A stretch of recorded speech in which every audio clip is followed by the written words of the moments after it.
در سالهای 60 ظاهر شاه پادشاه افغانستان هنگام شکار در نزدیکی مرز تاجیکستان آی خانم را کشف کرد. آی خانم با آثار یونانی بودایی همان چیزی بود که از مدت‌ها به این سو همه دنبال آن بودند.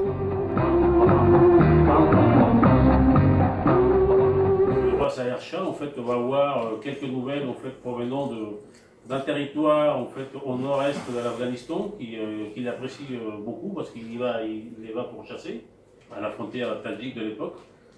Et on va lui montrer en fait un chapiteau, quelques matériels en fait qu'il va tout de suite reconnaître comme quelque chose de très important et il va faire appel à la DAFA et c'est comme ça en fait qu'on vient de découvrir et qu'on mettra en place dans les années 65 et jusqu'à 78 en fait plusieurs campagnes de fouilles en fait qui seront liées à la découverte de ce site exceptionnel d'Aïkhanoul, le site que tout le monde cherchait depuis des années.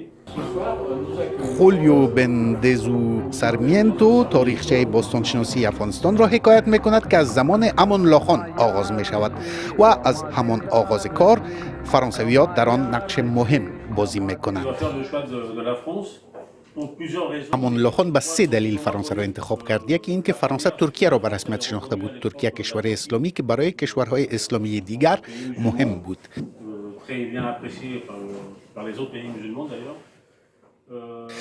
دلیل دوم این بود که فرانسه در آموزش و پرورش سرمایه گذاری میکرد و دلیل سوم هم این که با انتخاب فرانسه او دست انگلیس ها و روس ها را از این کشور جدید کوتاه میکرد. C'est ainsi qu'il va inviter le premier indianiste, le premier archéologue directeur en fait indianiste, Alfred Fouché, qui va mettre longtemps à y arriver, mais qui va en 1922 créer la DAFA. Il nous donnait et le monopole des travaux archéologiques et surtout le partage essentiel en fait de toutes les trouvailles. Tout était partagé en principe 50-50. Toute pièce honneur, toute pièce exceptionnelle de ce type-là. D'une valeur dans tous les cas fiduciaire, restait en Afghanistan, mais le roi pouvait le vendre en fait et les Français devenaient quelque part en fait les prioritaires de l'achat éventuel de la vente de cet objet. Alors Alfred Fouché était indianiste, bien sûr, qui s'intéressait. فوشه موفق نمی شود و شخصیت‌های دیگر وارد میدان می شوند. آندره گودار رئیس جدید دافا در بامیان آغاز به جستجو می کند. چند بعد کار در منطقه هده آغاز می شود. آثار بگرام در نزدیکی کابل هم کشف و مقداری از آن به موزیم گیمه در پاریس فرستاده می شود. رومان گریشمن رئیس بعدی دافع منطقه نادعلی را مورد کاوش قرار می دهد. نادعلی برخلاف سایت های دیگر که در شمال و یا هم در نزدیکی کابل قرار داشتند در جنوب غرب کشور است و آثار مربوط به دوره‌های مختلف تاریخ از عصر برنز تا هخامنشیان در آنجا یافت شده‌اند. Il attend quelques mois, mais on termine par l'obliger à se déplacer à Bac. Et puis surtout, en fait, l'arrivée des soviétiques. با اشغال افغانستان توسط روس ها همکاری های افغانستان و فرانسه هم به تعلیق در می آید. دافع تنها بعد از تخریب بوداهای بامیان توسط طالبان در سال 2001 به افغانستان برمیگردد.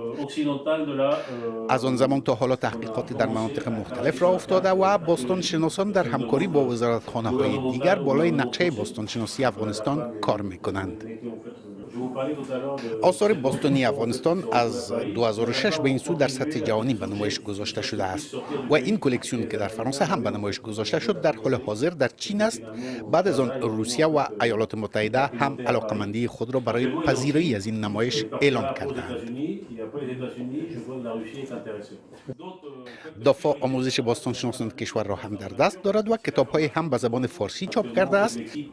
Avec ses découvertes, effectivement, à Tépézagaran et puis en fait au Balaïssar, on va quand même donner une chronologie beaucoup plus accentuée et beaucoup plus connue qui va nous lier effectivement aux périodes achéménides. Donc on sait que les achéménides étaient là aussi, les périodes grecques, et aussi la période de l'âge du bronze. Très peu représentée, mais tout est là.